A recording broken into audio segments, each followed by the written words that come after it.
El sistema representativo mexicano se funda en la existencia de organizaciones de ciudadanos que se han agrupado alrededor de una ideología común, con el fin de constituir puentes de acceso ciudadano a los poderes públicos del Estado. Este es el caso de los partidos políticos. De acuerdo con el INE, en México existen 7 partidos políticos. En este video les hablaré un poco de 3 de ellos y de 3 movimientos sociales que han impactado el contexto político hasta nuestros tiempos. Comenzamos con el Partido Revolucionario Institucional. En 1929 se fundó el Partido Nacional Revolucionario, que fue creado a raíz de un pacto entre generales y caudillos revolucionarios, quienes se pusieron de acuerdo para acceder al poder de manera pacífica. Su fundador fue Plutarco Elías Calles, quien fue presidente de México de 1924 a 1928. Este partido se transformó en 1938 para llamarse Partido de la Revolución Mexicana y para 1946 se transformó en lo que hoy es el Partido Revolucionario Institucional. En términos de la historia electoral de México desde la formación del sistema político mexicano, el Partido Revolucionario Institucional controló los resultados electorales a nivel local, estatal y federal, por lo menos hasta 1988, año en que se cuestionaron los procesos electorales de la presidencia de la República. En realidad, el PRI fue perdiendo fuerza electoral a nivel local y estatal, primero en presidencias municipales, gobernadores y congresos estatales. Sin embargo, en esta búsqueda de la democracia se dio el primer impacto a nivel federal, donde fueron las cuestionadas elecciones de 1988, donde salió electo el presidente Carlos Salinas de Gortari.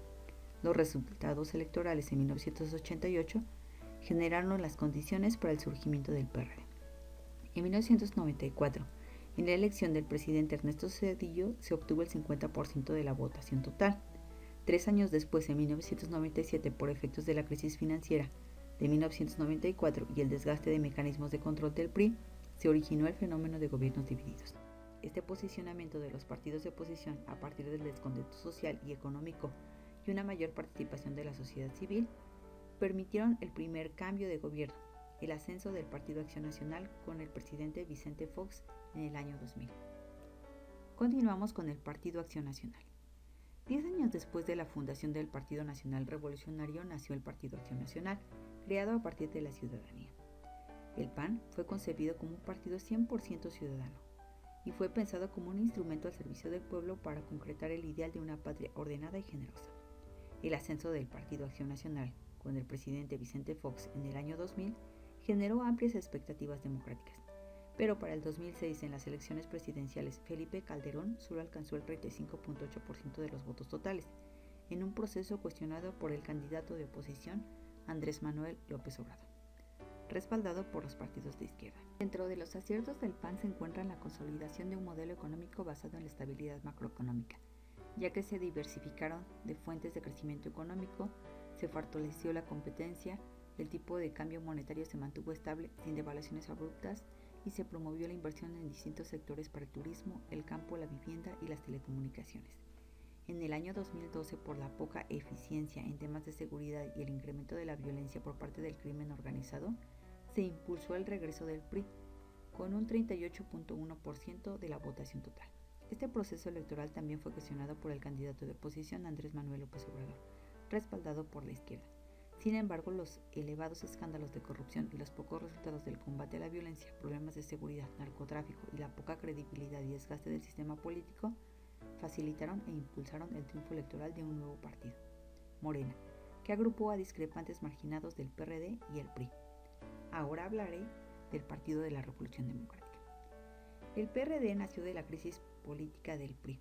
Como es sabido, entre 1986 y 1988 se dio el desprendimiento de la corriente democrática del Partido Revolucionario Institucional, encabezada por Cuauhtémoc Cárdenas y Porfirio Muñoz Ledo.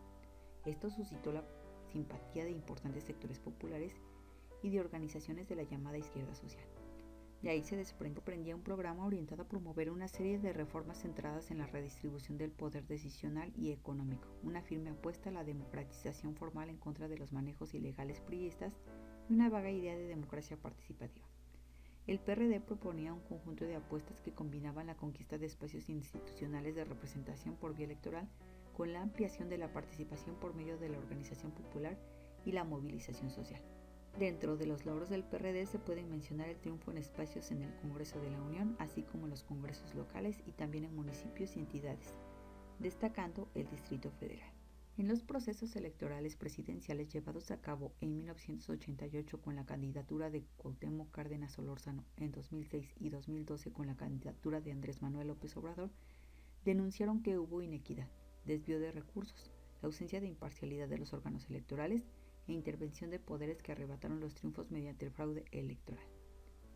El debilitamiento del partido se debió a los errores de la dirección política en importantes sectores que propiciaron en una parte de la opinión pública la imagen de que el PRD era incapaz de construir la unidad, la democracia y de posibilitar el diálogo e inclusión de la sociedad para alcanzar grandes acuerdos en beneficio colectivo.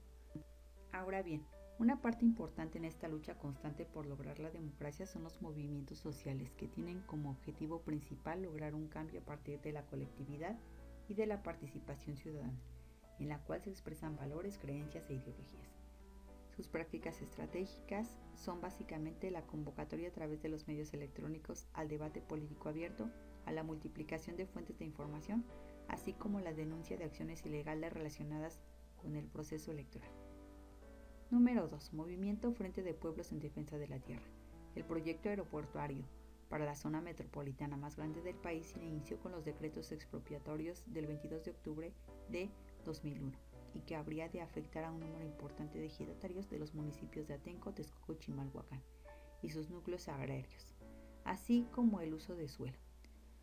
En ese momento surgió el Frente de Pueblos en Defensa de la Tierra para organizar las demandas fundadas en la defensa de los predios expropiados en los ejidos. Este movimiento estaba conformado por campesinos y ejidatarios de dicha localidad, pero también diversos actores sociales, económicos, grupos ambientalistas y de derechos humanos e incluso organismos que defienden la vivienda y el desarrollo urbano. Número 3. Movimiento. Vivos se los llevaron, vivos los queremos. La muerte de 6 personas y la desaparición forzada de 43 estudiantes de la Normal Rural de Ayotzinapa, Guerrero, el 26 de septiembre de 2014, hizo surgir en México un amplio movimiento en solidaridad con los familiares de las víctimas cuya petición fundamental era que se presentaran con vida a los desaparecidos. El movimiento puso de manifiesto a nivel nacional e internacional la crisis social y política que sacude a México, destacando así el distanciamiento entre el Estado y la ciudadanía. Un aspecto que ha caracterizado estas protestas ha sido la masiva presencia de participantes que no se vinculan a ningún sector organizado de los movimientos sociales, tanto en términos formales como informales. Tenemos organizaciones no gubernamentales, sindicatos, grupos indígenas, gremiales de estudiantes, maestros, campesinos, etc. En estos sucesos podemos darnos cuenta que los movimientos sociales surgen porque existen tensiones estructurales, porque existen creencias organizativas y porque a la gente no le gusta cómo se vive, de manera que buscan organizarse, moverse de forma solidaria y participativa para remediar esos problemas. Finalmente, respondiendo a la pregunta ¿qué aspectos podrían ser benéficos y perjudiciales que puedan incidir en una intervención óptima desde la mercadotecnia? Dado que la mercadotecnia es un proceso mediante el cual se investigan las necesidades de población con el fin de satisfacerlas a través de la implementación de un programa de trabajo, considero que en el caso de la mercadotecnia social se podrían utilizar diferentes técnicas para difundir ideas que beneficien a la sociedad y que las personas adopten ideas o comportamientos positivos respecto a la participación política. Una dificultad podría ser que existen opositores que estén en contra de las acciones idealistas que realizan las organizaciones, básicamente porque las consideran un fraude o en ocasiones por falta de información. Aunado a esto, otro reto importante que debe considerarse es la participación de voluntarios que deseen colaborar en causas sociales, bajo un esquema multicultural y plural, atendiendo a las características de las sociedades en transición.